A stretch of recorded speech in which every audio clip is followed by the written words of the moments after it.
नमस्कार साथियों।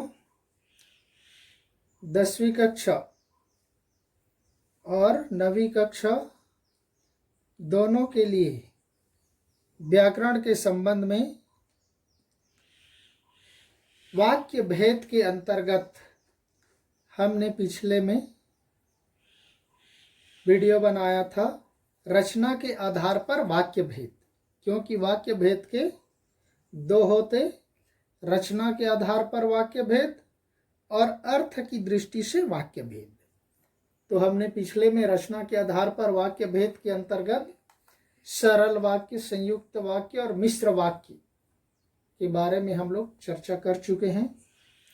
आज दूसरे भाग अर्थात अर्थ की दृष्टि से वाक्य भेद, जिसके 8 भेद होते हैं,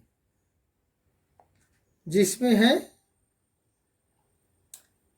विधानवाचक या जिसको विधिवाचक वाक्य कहते हैं, निषेधवाचक वाक्य, प्रश्नवाचक वाक्य, विस्मयादिबोधक वाक्य, आज्ञावाचक वाक्य, इच्छावाचक वाक्य, संदेहवाचक वाक्य और 8वां है संकेतवाचक वाक्य। ये 8 प्रकार के वाक्य होते हैं।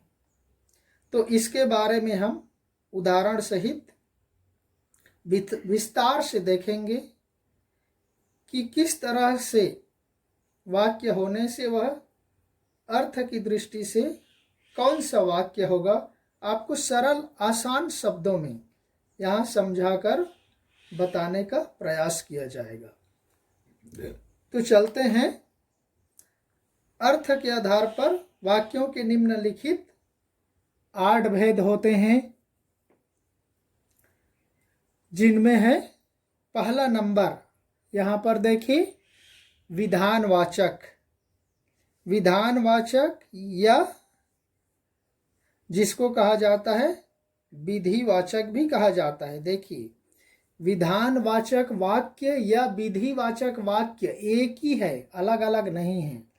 विधानवाचक, मैं वाक्य नहीं लिखा आपको ऑटोमेटिक, क्योंकि वहाँ पर वाक्य भेद ही है।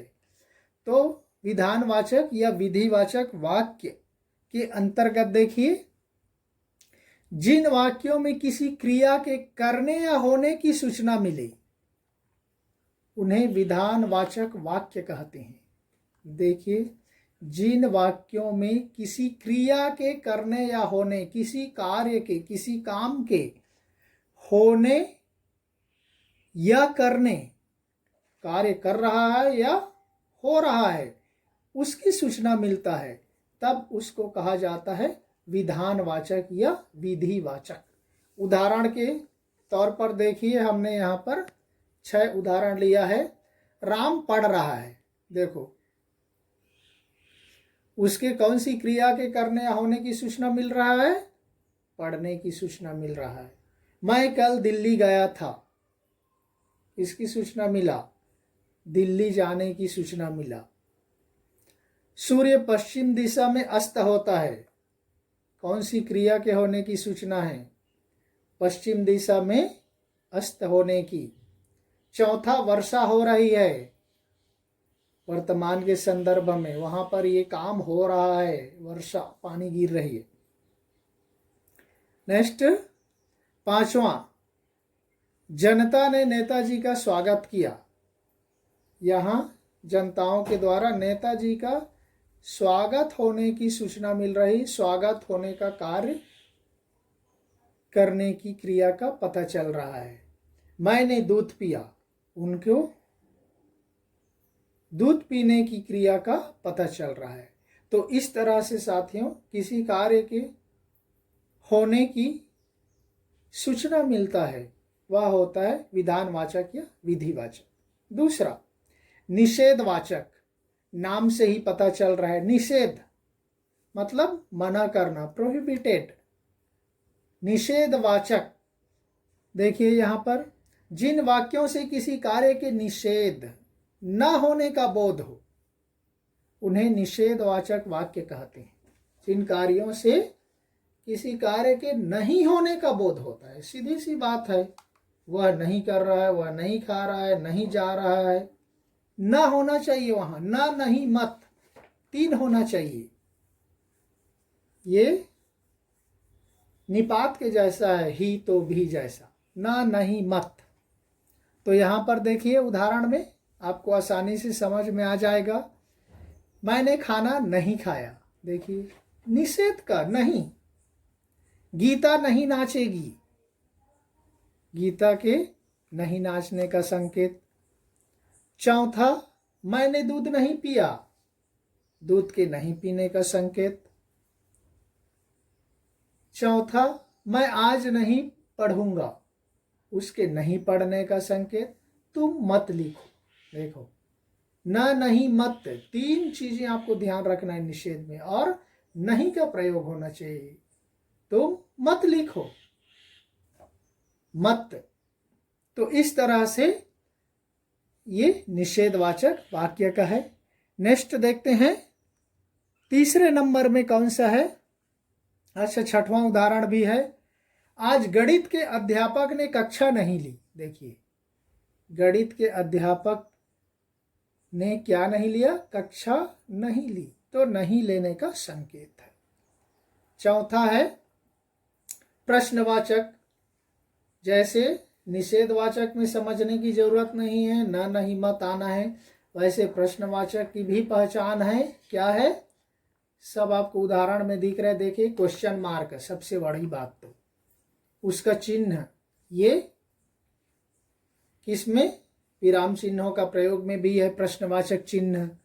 और कब, कहाँ, क्यों, कैसे, इस तरह से शब्द वहां पर प्रयोग होना चाहिए। आइए चलते हैं उसके परिभाषा की ओर।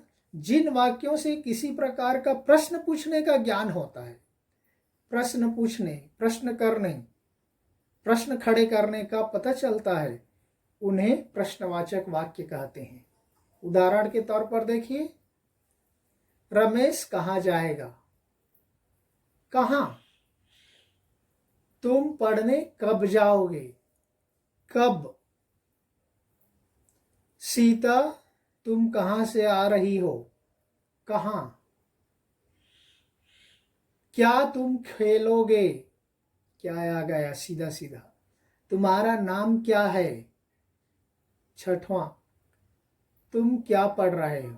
देखिए यहाँ पर सारे शब्द हैं, कब, कहाँ, क्यों, कैसे, किसका, ये ही इसके शब्द के प्रश्नवाचक होने के सबसे बड़े सबूत हैं। इसी से ही आप आसानी से पता लगा सकते कि ये किस वाक्य की श्रेणी में आता है।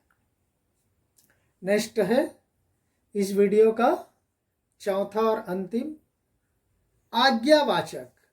आज्ञा से ही पता चल रहा है। देखिए आज्ञा मतलब ऑर्डर, आदेश, जैसे छोटे बड़े को बोलते हैं, आदेश देते, तुम ये करो, तुम ऐसा नहीं करो। तो एक तरह से उसमें आदेश देने का बोध होता है। चलते हैं, जिन वाक्यों से आज्ञा, देखिए आज्ञा, प्रार्थना, अनुमति, आज्ञा, प्रार्थना, अनुमति देने का बोध हो, ज्ञान हो, उन्हें आज्ञावाचक वाक्य कहते हैं। तो जैसे यहां पर देखिए पहला उदाहरण, बाजार जाकर फल ले आओ। देखो आज्ञा दे रहे हैं ना, बाजार जाओ और फल ले आओ, बाजार जाकर फल ले आओ।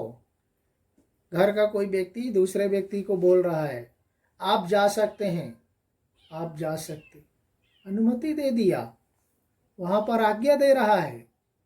अपना अपना काम करो, बोलते हैं ना, अरे इधर उधर मत करना, अपना अपना काम करो, ऑर्डर हो गया। शिक्षक कक्षा में बोलते अपना अपना काम करो, बातें नहीं करो, आज्ञा देता है, ऑर्डर देता है। मोहन तुम बैठकर पढ़ो, बच्चे कक्षा में घूमते रहते, उनको बोलते कि बैठकर पढ़ाई करो, आज्ञा। तो इस तरह से देखिए ये चारों में मेरे ख्याल से कुछ भी नहीं समझने वाली बात कुछ भी नहीं है।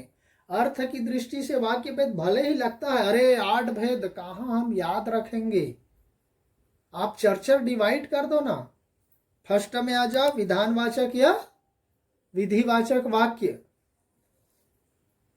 तो उसमें क्या होता है, किसी कार्य के करने या होने की सूचना मिलता है।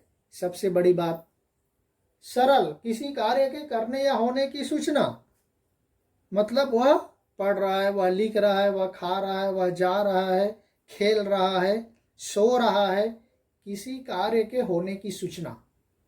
दूसरा तो बहुत ही सरल है, निषेध। निषेध मतलब मनाही का प्रयोग, न नहीं मत, यानी मना करने का भाव हो। तीसरा तो और सरल प्रश्नवाचक है, कब, कहाँ, क्यों, कैसे, ये सारे प्रश्न आपको पूछे जाएंगे। और चौथा है आज्ञावाचक, जिसमें आज्ञा दे रहा है, आर्डर दे रहा है, अनुमति दे रहा है कि ये काम करो, यहाँ जाओ, यहाँ बैठ जाओ, अपना काम करो, जा सकते हैं। तो ये इस तरह के आप ओरल उसको आसानी से समझे रहोगे। और जो हेडिंग आ रहा है, विधानवाचक, निषेधवाचक, प्रश्नवाचक, आज्ञावाचक, इन प्रकार को ध्यान रख करके आप उसके मेथड को, विधि को आप ओरल समझोगे, मौखिक समझोगे, तो आसानी से हम उसको बता सकते, समझ सकते, और कोई भी उदाहरण दे करके हम पहचान सकते कि यह अमुक वाक्य है। तो इस तरह से साथियों हम इसको यहीं पर समाप्त करते हैं। नेक्स्ट वीडियो में अगले जो 4 भेद हैं, अभी 4 हो गया, 5वें से 8वें तक जो बचा है उसको प्रस्तुत करेंगे। बात समझ में आ गई होगी ऐसा मुझे लगता है। तो यहीं पर समाप्त करते हैं। धन्यवाद। जय हिंद।